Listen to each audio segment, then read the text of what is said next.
Muy buenas tardes, les damos la bienvenida. Muchas gracias al Ateneo por la acogida. Es el Centro de Estudios Montañeses quien organiza este ciclo de 3 conferencias sobre un aniversario precioso, los 200 años de la imprenta J. Martínez. Pues una alegría verles por aquí. Recordamos al gran Gutenberg en Maguncia. Tiene una idea genial, una prensa de vino. Sustituye la cuba por una mesa, tipos de letras móviles como estos, cada uno con su letra bien colocados. Este ejército de piezas que conquistará el mundo, pues una mesa, como digo, los tipos de letras, tinta, papel, baja la prensa y ya tenemos la primera impresión, el nacimiento de la imprenta.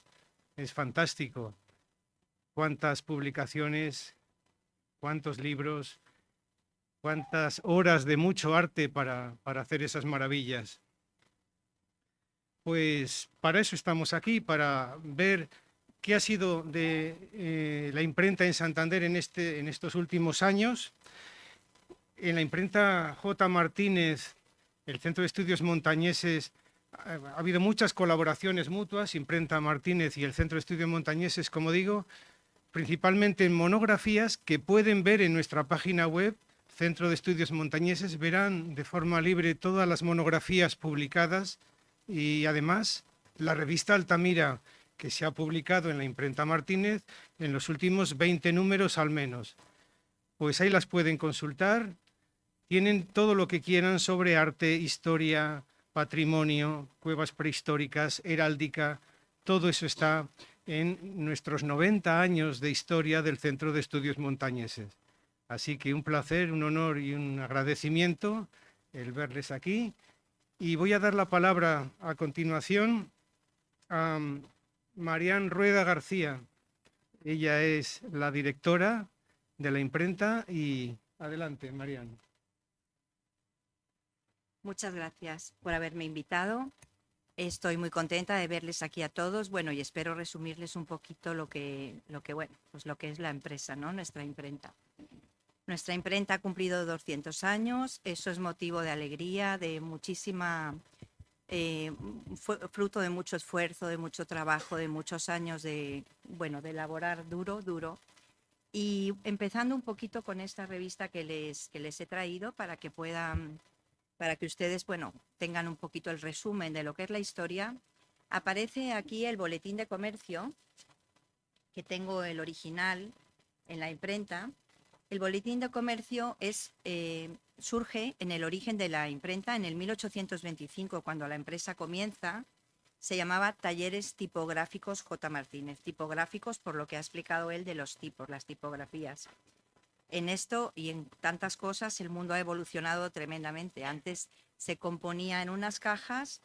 Nosotros hemos llegado a conocer, tengo por ahí un compañero que ha estado conmigo muchos años, algún compañero más que era cajista, que trabajaba con estos tipos.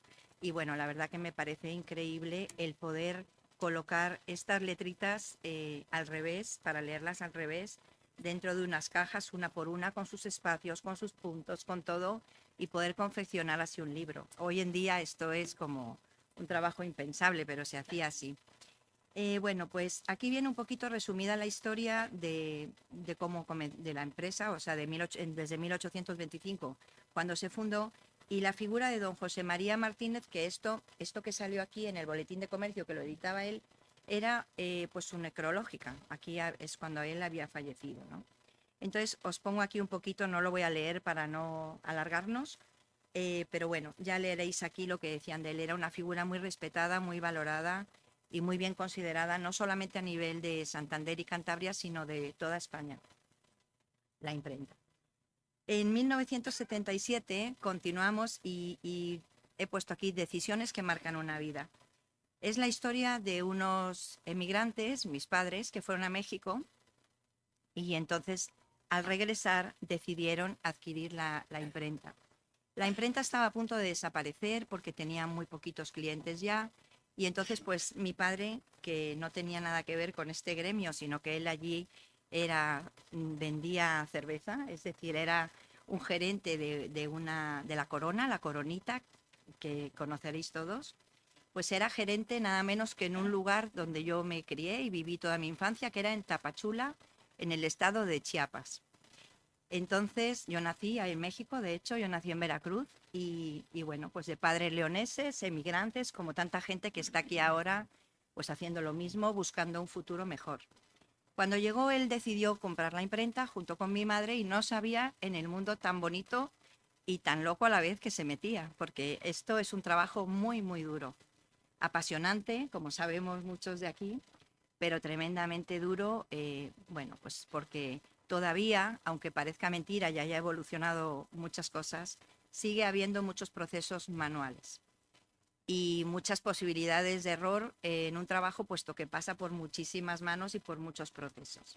Pero bueno, nos encanta, nos apasiona y nos gusta el olor a tinta y demás. Lamentablemente, cuando nos trasladamos al polígono de Raos, en ese año que se decide el traslado, porque el lugar originario de la imprenta era la calle Cisneros, que este era el logotipo original. Este logotipo, veréis aquí que pone calle Concordia. La calle Cisneros se llamaba calle Concordia. Y eso fue su origen y fue así hasta que nos trasladamos a Raos. Y fijaos que tenía aquí un teléfono que era el 1137, o sea, esto, bueno, pues es curioso, ¿no? Lo conservamos y tenemos este logotipo en nuestra empresa colocado.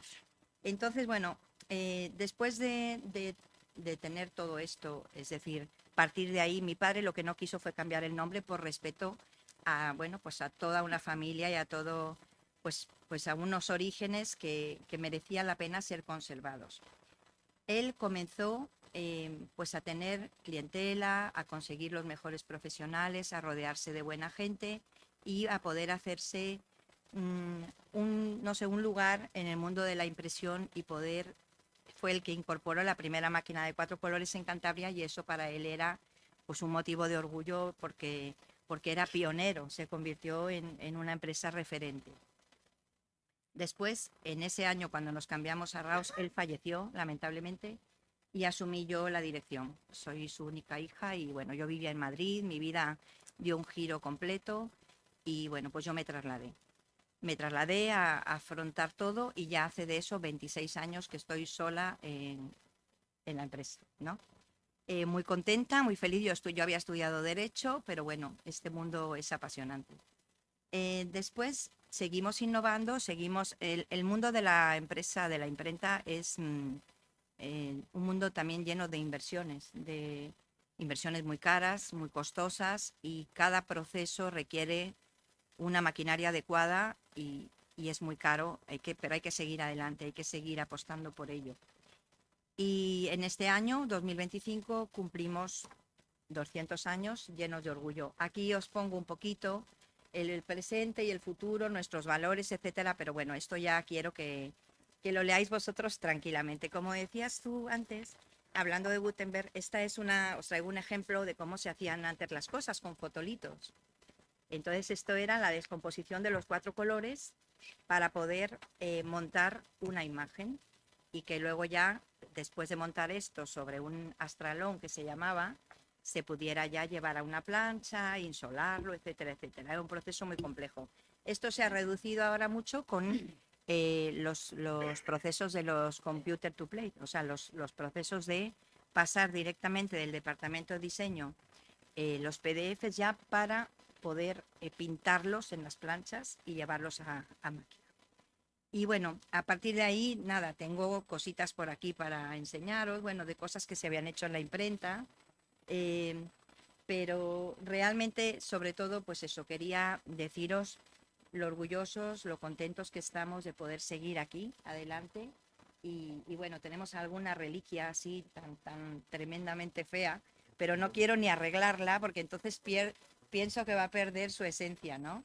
Pero de cómo se hacían las cositas así antes, bueno, fijaros, en aquellos tiempos. Y bueno, me maravilla pensar que lo hacían con ese esfuerzo y ese trabajo. Y nada más, yo por mi parte, yo creo que que solo quiero agradeceros el que estéis aquí escuchándonos y que disfrutemos mucho de lo que ella nos va a contar, que es realmente la que sabe muy bien todo esto. Venga, gracias.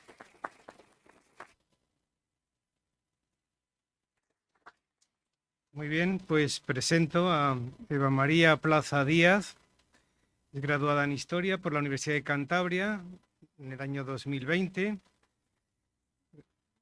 ¿Sí? Máster en Patrimonio Histórico y Territorial en 2021, también por la Universidad de Cantabria.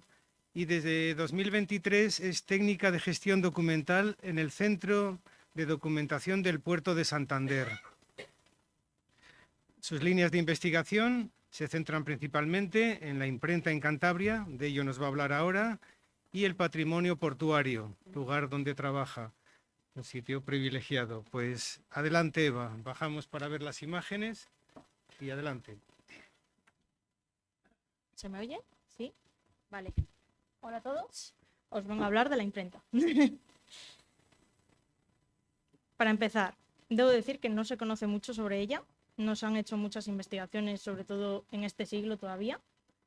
Va muy poco a poco. Así que yo os voy a contar lo que he estado investigando y lo que más o menos he podido sacar en claro. Tenemos que comenzar sabiendo cómo era Santander en el siglo XVIII. ¿Por qué se vino a la imprenta de la ciudad? ¿Por qué se implantó justamente en ese siglo? Pues yo creo que la mayoría sabrá, no lo sé, pero bueno. A finales de año, de siglo, el comercio empieza a reorientarse para salir por el puerto de Santander. Es cuando el puerto de Santander se le comienza a conocer como el puerto de Castilla. Se abre el camino de Reynosa. Todo el comercio de la lana de Castilla sale por el puerto de Santander. Eso lo que hace es dar un impulso demográfico y económico a la ciudad, sobre todo de gente también que viene de fuera a trabajar en Santander. Gracias a ello, Santander recibe el nombre de ciudad en el 55 y se episcopal un año antes. Y en el 85 se crea el Real Consulado de Mar y Tierra.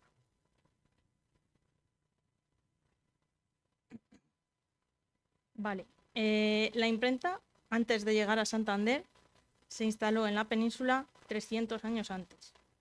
Se puede considerar que en Santander llegó bastante tarde respecto a otros núcleos de población. La primera se instaló en Segovia en 1472. No había ningún impresor en la península, tuvieron que venir todos de fuera e irse instalando en las ciudades. A partir de ahí, las personas de esas ciudades empezaron a trabajar en los talleres y se ramificaron para crear los suyos propios.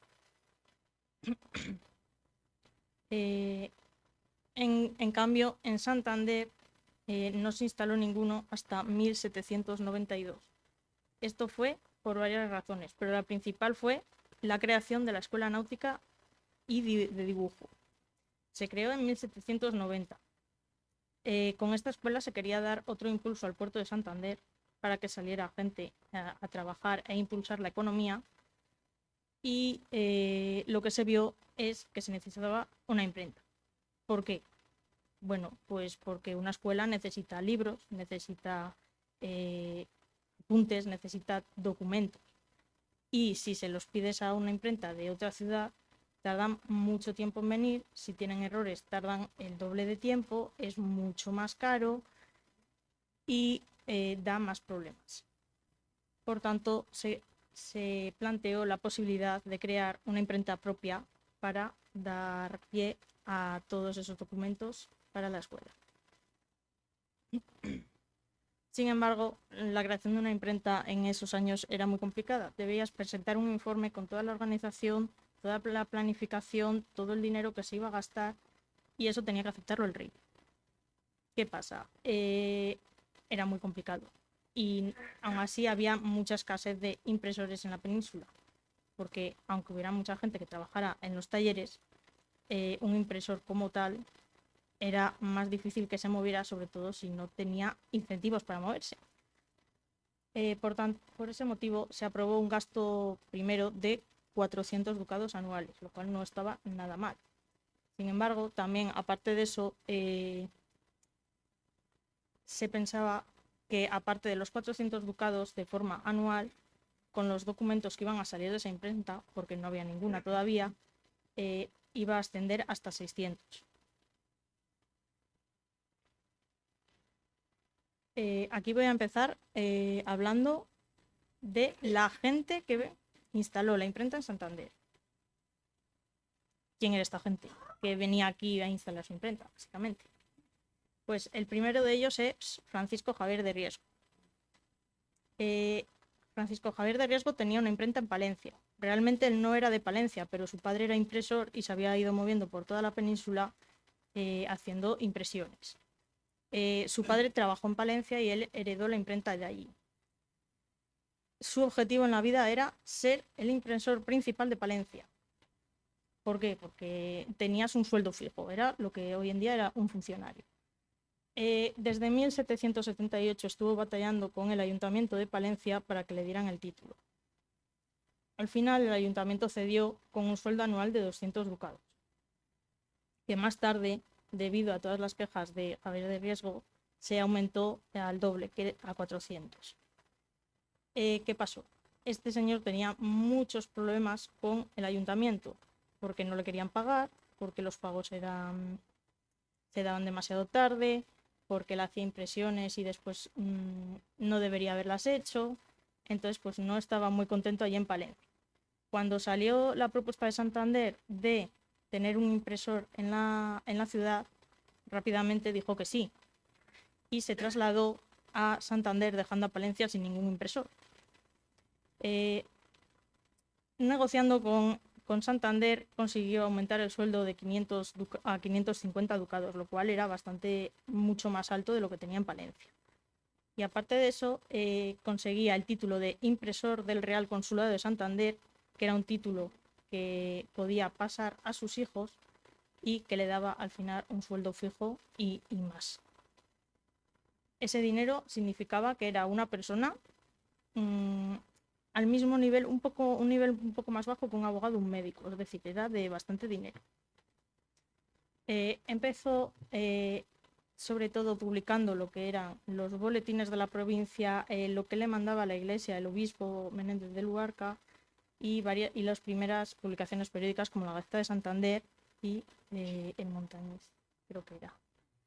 Y también imprimió el primer libro de impreso, porque era la única imprenta que había en la ciudad al final. En 1814 fallece. Es su hijo quien toma el relevo, con solo 22 años, porque nació justamente el año que se trasladó a Santander.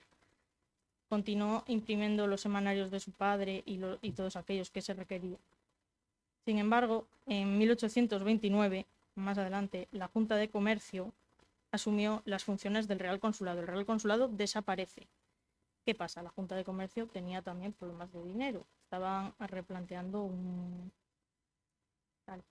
Entonces, Clemente María Riesgo, que era el hijo de Francisco Riesgo, les mandó una carta pidiendo que por favor no le quitasen el título de impresor real, aunque aún así bajándose el sueldo a 400 ducados. Al principio se cedió y se dijo que ya se vería qué se haría porque no estaban muy de acuerdo. Sin embargo, 2 años después se les cesa el sueldo anual y en 1833 se elimina el título de impresor real de la provincia. Es decir, ya no tiene ese sueldo anual, tenía que apoyarse en lo que la propia imprenta imprimía. Esto no pareció gustarle mucho porque 10 años más tarde se convirtió en agente municipal. Y la librería que tenía, aparte de la imprenta, pasó a Manuel María Ramos. José Manuel de Mendoza fue el segundo impresor de la provincia. Trabajó de oficial y después de impresor en la imprenta de Francisco Riesgo.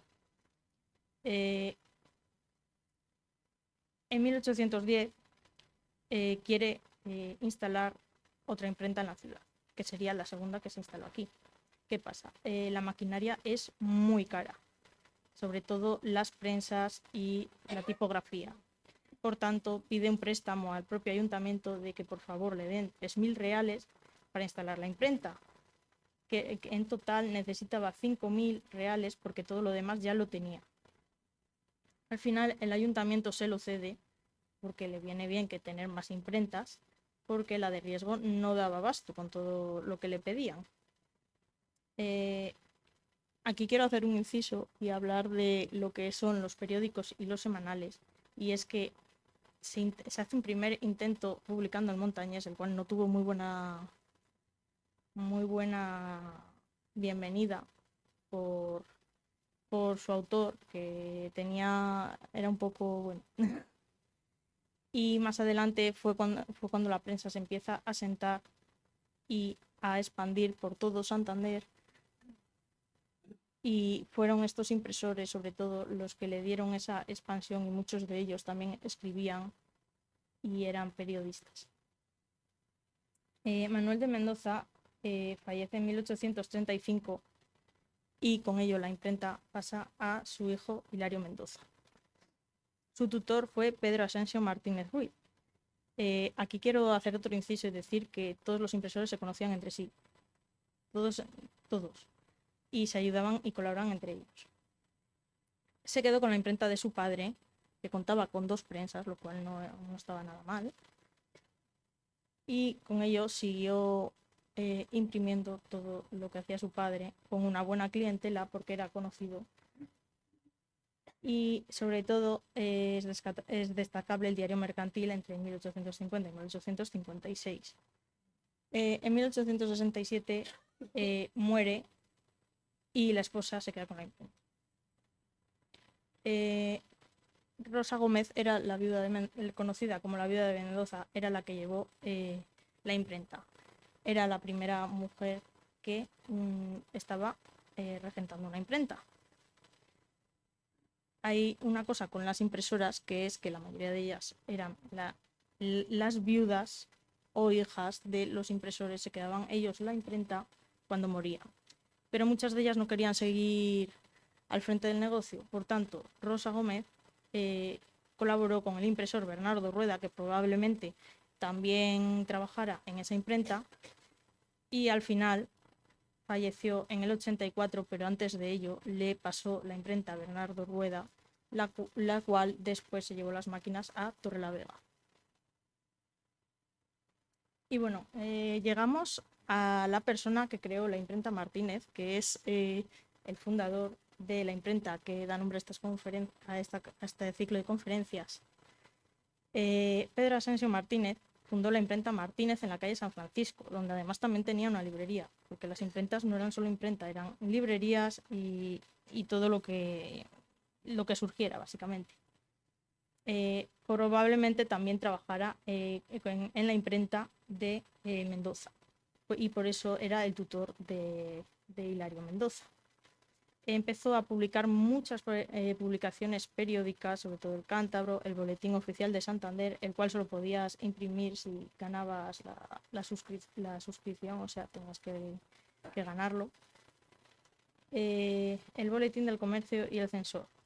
En 1858 falleció, pero su hijo José María Martínez ya estaba a cargo del establecimiento tipográfico y litográfico desde muchos años antes, en el cual ya ponía su nombre, su propio pie de imprenta.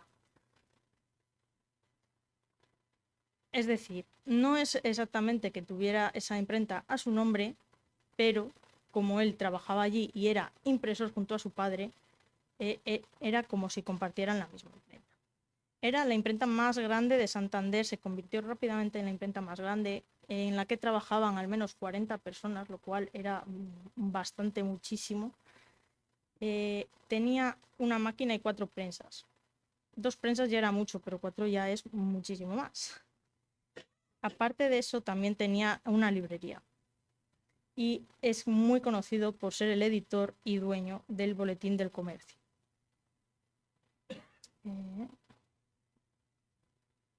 Aparte de eso, era el primero en traer a Santander las nuevas máquinas de imprenta que se iban expandiendo por Europa. En 1899 trajo el fotograbado, que como podéis ver es poner este tipo de imágenes en los periódicos, que se empezaron a partir de 1900 a imprimir en ellos. Y en 1900 traslada la imprenta, fallece 8 años después, y la imprenta pasó a su nieto Alfredo Corpas Martínez. Hay que decir que era una persona que se le conocía en todos lados, en todo Santander, todo el mundo le conocía, se codeaba con todos. Y aparte de que la imprenta pasó a los nietos, después del nieto pasó a los hijos de Alfredo Corpas hasta hoy en día. Ahora tenemos a Telesforo Martínez, porque todo queda en familia, que era hermano de José María Martínez. Su imprenta se encontraba en la calle de la Blanca. Eran dos imprentas separadas, pero a veces se unían para hacer impresiones en común. Sobre todo, le interesaba imprimir semanarios.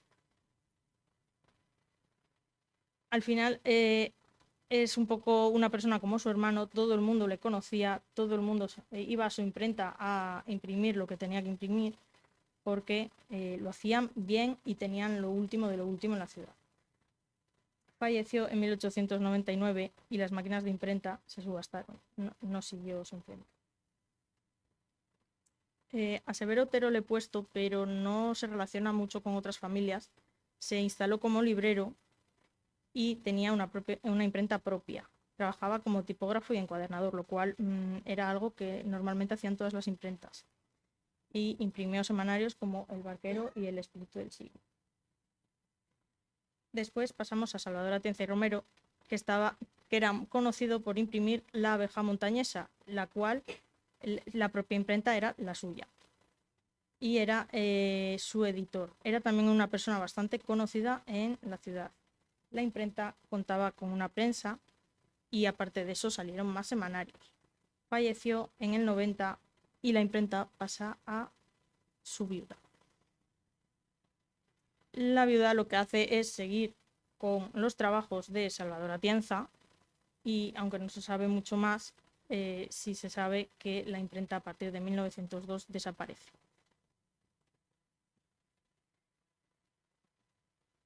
Y aquí podemos ver otra vez lo que es la colaboración entre las familias de impresores. La imprenta Solinis y Cimiano fue fundada por dos personas, Pedro Cimiano Lanza y Fermín Solinis Nerín. De ella salieron muchos semanarios y sobre todo es destacable el boletín de la Sociedad de Impresores porque los impresores de la ciudad, no solo los que representaban la imprenta, sino cajistas, ayudantes y todo, se juntaron en una sociedad para luchar por sus derechos y quejarse de los problemas que tenían. Sin embargo, en 1881 Pedro Cimiano fallece y 10 años después fallece Fermín Solinis. En 1897 se disuelve la imprenta, quedando como único poseedor José María Cimiano.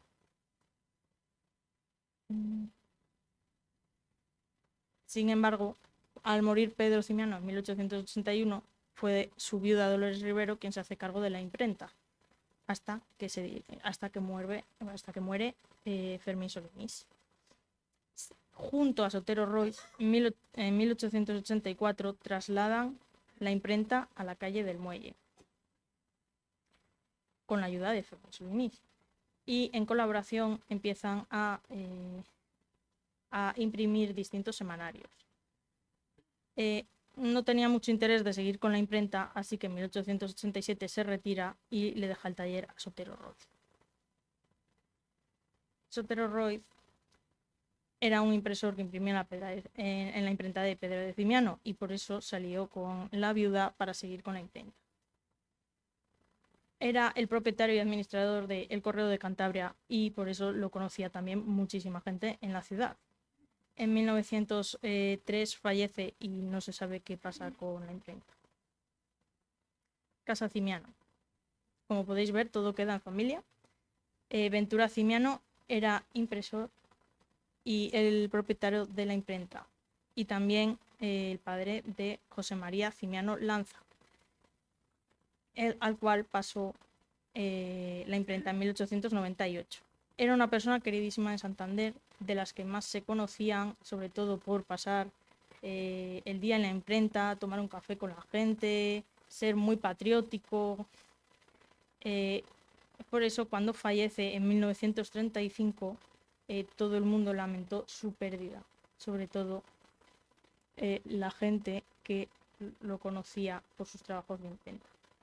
No tuvo hijos, por lo que su imprenta pasó a su sobrino Rodolfo Solinis Peña y después siguió pasando a los hijos de Rodolfo Solinis. Bueno, de este impresor no se sabe mucho, aparte de los años en los que trabajó, que es 1861-1869, y al fallecer en 1869, la imprenta pasa a su madre. Laureana Larrarte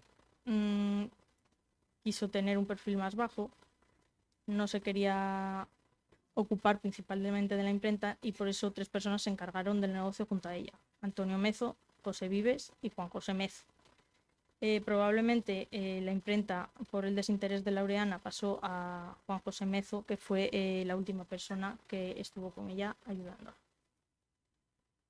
Sin embargo, de Juan José Mezo, aparte de saber que era un impresor que trabajaba en la imprenta, no se sabía nada. Y al fallecer en 1881, pues la imprenta vuelve otra vez a manos de la viuda, la cual, aunque se hizo cargo de la imprenta durante varios años, al morir no se hicieron cargo sus hijas. No sabemos qué pasó con la maquinaria, probablemente se subastara. Evaristo López Herrero se encargaba de imprimir La Voz Montañesa, que era bastante conocida por ser de Antonio Colipuig. Aparte de la imprenta, tenía una librería y una papelería y seguramente también un almacén de cartón, por lo que la imprenta debía tener un tamaño considerable. Sin embargo, a partir de 1885 se convierte en concejal de Coalición Republicana, por tanto deja la imprenta un poco de lado para centrarse en su labor política. En 1919 fallece en Bilbao tras una larga enfermedad después de muchos años y no se sabe qué pasa con la imprenta. Timoteo Villarbeo era un escribiente de las oficinas municipales que en 1879 decide instalar una imprenta y una agencia de negocios llamada La Universal. Era también apoderadora del Ayuntamiento de Santander, es decir, era una persona que tenía cierta influencia en la ciudad y se convirtió en diputado por el Partido Progresista. Creo que nunca llegó a ser diputado, pero en las listas estaba. En 1884 fallece y le deja la imprenta a su hijo, lo cual hacía la misma labor que el padre. Sí, era agente, al principio fue también escribiente en las oficinas municipales, heredó la imprenta y siguió con los negocios de la agencia de negocios y de la imprenta. Fallece en 1895 con 39 años y al no tener hijos, sí tenía hijos, pero la imprenta pasa a manos de su viuda, la cual hizo una labor excelente a la hora de expandir el negocio por todo Santander y más allá. Fue también apoderada del Ayuntamiento de Santander porque tanto Federico como su padre lo fueron y se encargaba de suministrarle materiales. Es decir, ella ganó lo que es la suscripción para ser la única a la que le comprara materiales. Al final, los materiales de la imprenta se vendieron a la imprenta Herrera más adelante. Después, la imprenta católica. Estaba situada en la Plaza de las Escuelas, estaba a cargo de una señora, la cual se la dejó a Vicente Oria Carraceja, que era pues un niño que trabajaba en la imprenta. Pasó a regentarla siendo muy joven y la trasladó a Camargo. Sin embargo, tenían una librería en la calle Puente en la cual se podía pedir las impresiones. Hizo una gran labor expandiendo sobre todo libros y periódicos de carácter católico y falleció en 1938, la imprenta pasando a sus descendientes. Sin embargo, en el incendio de Santander de 1941, la imprenta se quemó, no sabemos por qué, y solo queda, o sea, no se quemó, pero no sabemos qué pasa, ya no existe, y solo quedó la librería.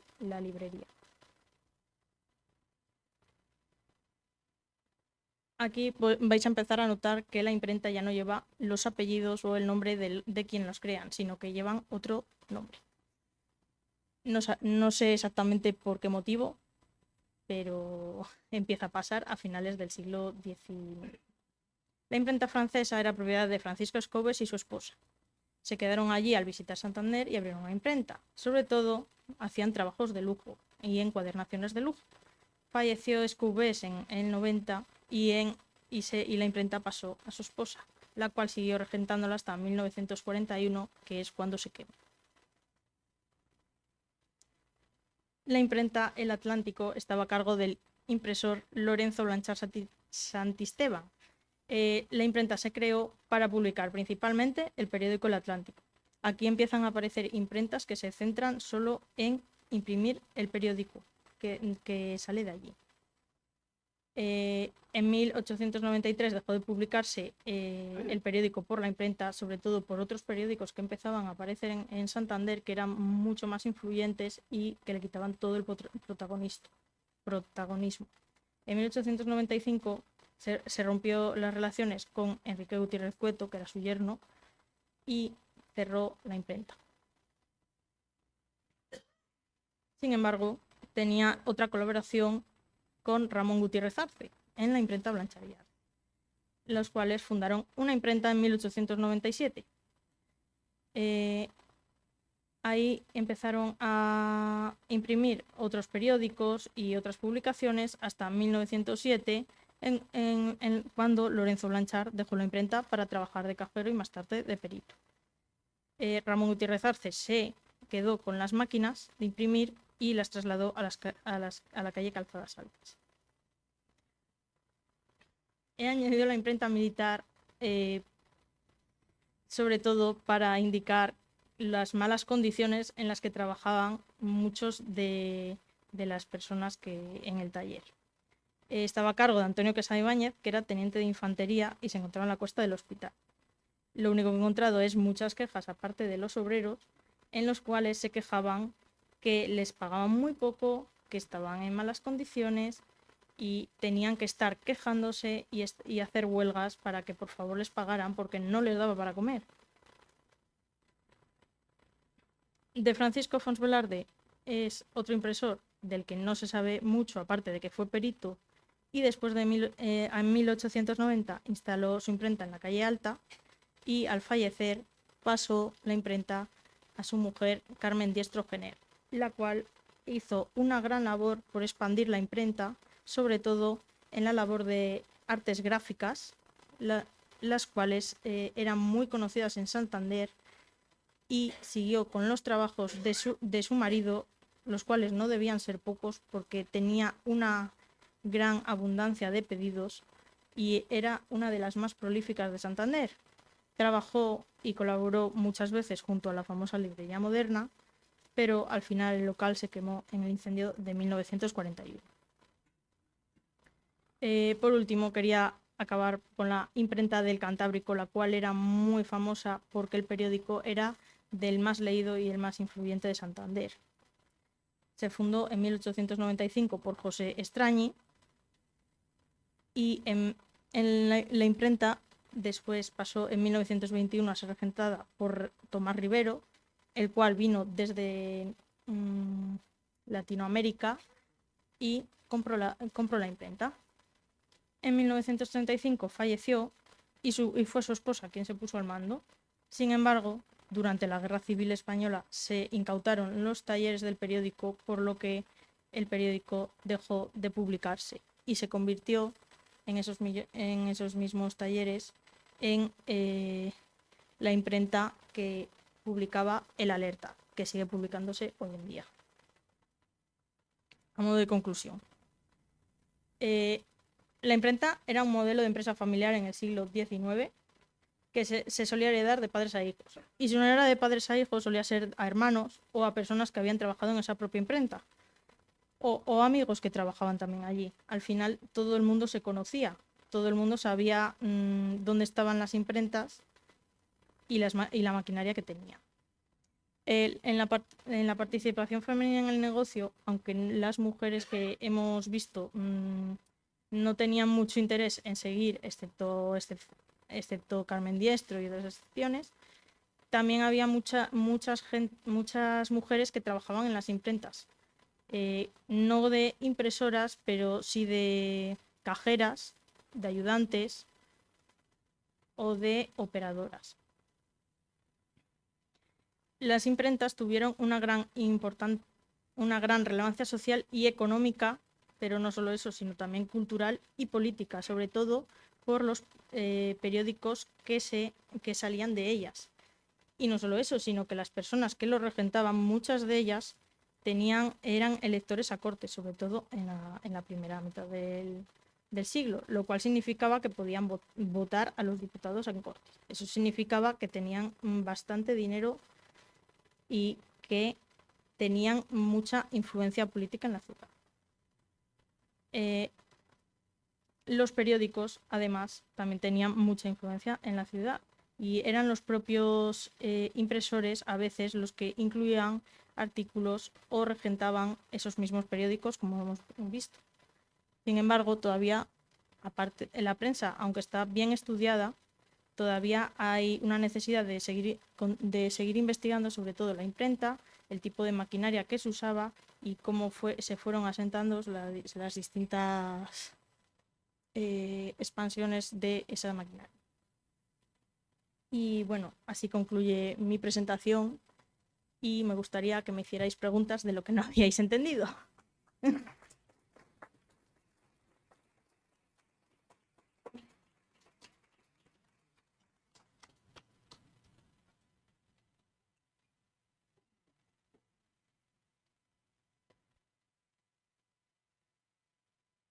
Muy bien, Eva, muchas gracias. Brillante.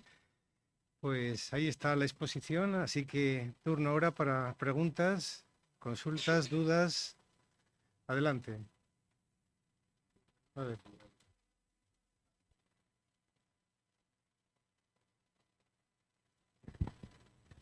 Por deformación profesional, yo tengo que hablar un poco de la historia del arte y resaltar la importancia que tuvieron algunas imprentas para promocionar artistas en nuestra tierra. Y realmente quizá nadie fue tan promocionador de artistas como los dos medio hermanos que fueron Telesforo Martínez y José María Martínez, porque los dos mostraron en todo momento en sus periódicos, o sea, Telesforo en El Aviso y José María en el Boletín de Comercio, el interés que tenía para ellos la literatura y el arte. Publicaron, por ejemplo, cada vez que Pereda publicaba una novela, las críticas que se daban a conocer en estos periódicos eran espectaculares, de plana completa. Y luego también, por ejemplo, promocionaron los dos hermanos mucho a Agustín Riancho. Riancho, si pudo comenzar a desarrollarse como artista, fue gracias a la gran protección, a lo que escribieron sobre él, a lo que animaron a la gente a que se le ayudase económicamente. Es decir, cada uno desde su periódico estaban allí, dale que dale, a cuenta de Riancho. Y luego Telesforo, además, como tenía la oficina y la imprenta en la calle La Blanca, al principio tenía unos escaparates muy buenos y entonces allí ponían los cuadros los pintores de la época para que la gente los conociese.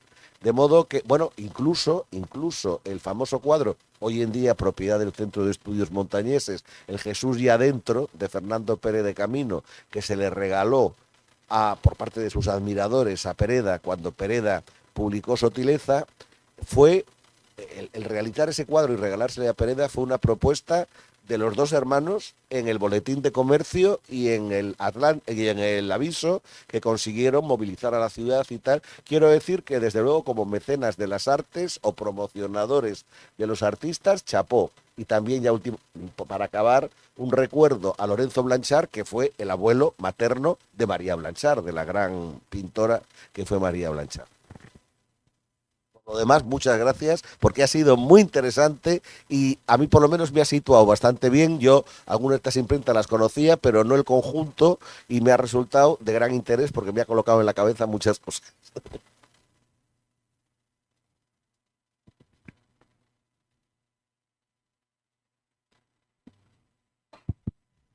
Bueno, muchas gracias por la conferencia y yo te quería preguntar, dado que has destacado varias veces la relación entre las imprentas, las librerías, las papelerías y demás, has hecho mención a la librería moderna. Y la librería moderna sí que, en la parte que yo conozco, en los años 20, en los años 30, sí que editaba libros con su propio sello. Quizá no sea posible saber dónde se imprimían o quién los imprimía, pero sí que es destacable porque muchos de esos libros no eran solo de ámbito regional. Por ejemplo, el libro de oro de la Exposición Iberoamericana de Sevilla se imprime en Santander por la librería moderna. Entonces, dice Fernando que no. Bueno, lo hizo Aldus, pero con sello también de la librería moderna. Aldus era de Santander también. Y con el sello de la librería moderna en concreto, yo no sé qué manejo tenía ahí Benigno Díaz, pero si puedes mencionar algo al respecto. Pues... Bueno, en el siglo XIX había también una librería conocida como la Universal, que era muy famosa en Santander y que supuestamente también tenía una imprenta. Yo no la he mencionado porque yo creo que no es exactamente que tenía una imprenta, sino que era la editora de los libros y por eso salía como imprenta. Yo creo que en la librería moderna es un poco lo mismo. A la hora de sacar un libro, en el siglo XIX la mayoría tiene como pie de página la imprenta de la que salió. No trabajaba también como una especie de editorial. Yo creo que era un poco eso, que ellos, aunque iban a la imprenta a imprimirlo, tenían su propio pie de página, pero que no tenían una imprenta propia.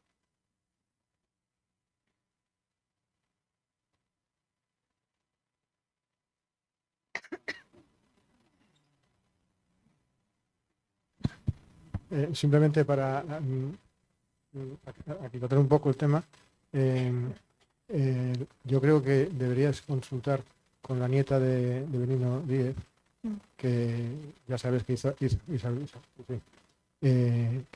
una exposición sobre la librería. Yo creo que ahí se habla de una imprenta, me parece, no me acuerdo muy bien.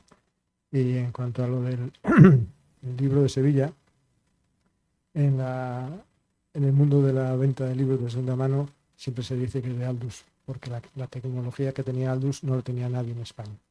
No fue un capricho de nadie que un libro tan importante para la exposición de Sevilla se hiciera en Santander, sino que Aldus era una empresa realmente de alemanes y esa gente estaban viniendo se instalaron aquí y venían con maquinaria muy, muy moderna.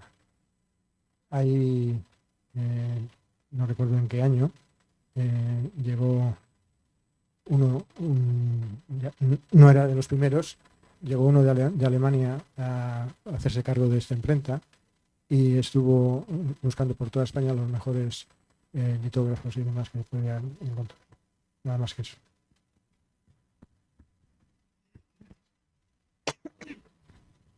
Dar las gracias por la conferencia. Viéndolos, cuando estabas pasando la conferencia, yo veía los textos y a mí lo que me llamaba la atención y me alegraba ver pues los comentarios, sobre todo del siglo XIX, pues la calle de la Blanca, la calle de la Ribera, con lo bonito que es el nombre de la calle de la Ribera, como todo esas publicaciones de ese periodo que has puesto, eso está centrado en el siglo XIX.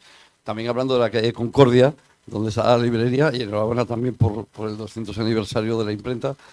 Yo que trabajaba en Viesgo, en la calle de la Roca, en la travesía de la Roca, como la quieres llamar, ahí está el centro de transformación Concordia, porque ahí así se llama la calle, son de esos nombres que se ponen a principios de siglo o a mediados del siglo XX, que tienen el nombre de la calle, y el centro de transformación se llama Concordia, como la calle. Y si quería hacer una pregunta, porque, ya lo has comentado, que las imprentas se empiezan a implantar, se empieza a poner debido a la necesidad del Real Consulado a finales del siglo XVIII. No había nada de nada, porque parece mentira que en 200 años o 300 años de la invención de la imprenta no hubiera ninguna necesidad de imprenta, o bien por parte del clero o parte municipal o nada de nada. No había No nada. hay referencia. No había nada. Si querían imprimir algo, tenían que ir o a Burgos o a Bilbao y esperar a que la impresión viniera. Por eso no había ni periódicos ni nada, porque no había algo que asentara la continuidad. Así que más tarde, a finales de ese siglo, sí que se planteó la posibilidad de implantar la imprenta provincial de Cantabria, que es un poco venir lo que se hizo al implantar el impresor del Real Consulado.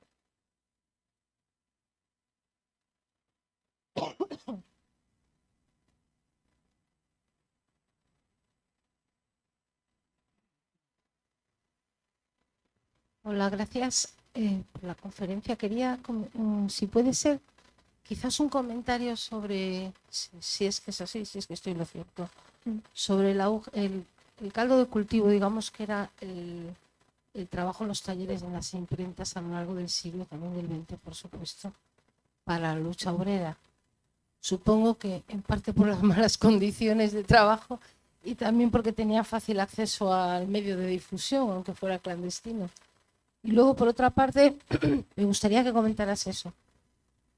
Y luego, por otra parte, supongo que sabréis, y no sé si os parecerá interesante, que hay algún colegio en Santander, por ejemplo, concretamente el Verdemar, que utiliza la imprenta súper rudimentaria para enseñar a leer a los niños, que aprenden con todas estas piececitas de las letras y a hacer sus propios textos y luego los imprimen y tal, completamente a la antigua. Es muy bonito verlos así. Sí que hubo muchas huelgas de tipógrafos, sobre todo en las imprentas. No lo he añadido porque, primero, no he encontrado tanta documentación como para poder comentarlo. Pero sí que a lo largo de los años ha habido al menos 3 huelgas, no solo en una imprenta, que también solía pasar, de que la imprenta no trataba bien a sus empleados o no les pagaba lo suficiente, entonces se ponían en huelga. Pero hubo al menos 2 o 3 huelgas generales en las imprentas. Lo que pasa que no está suficientemente documentado todavía.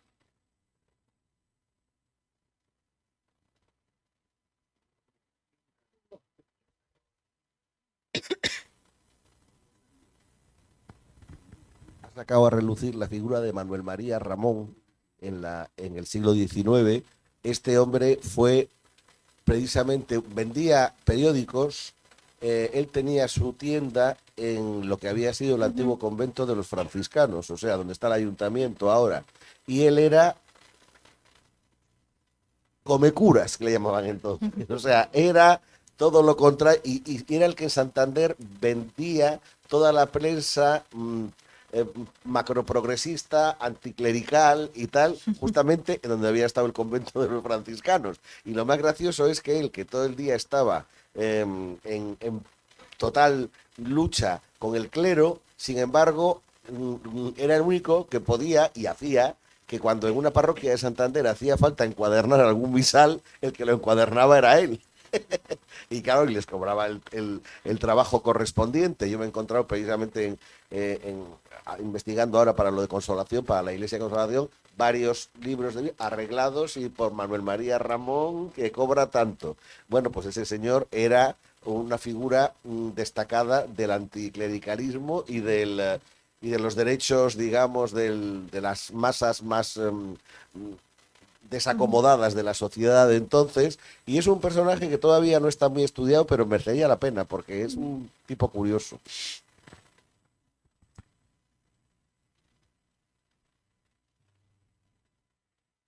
Más cosas, más dudas. Luego al final, si quieren, Marian les puede enseñar este material que ha traído, si alguien está interesado en verlo cuando nos vayamos.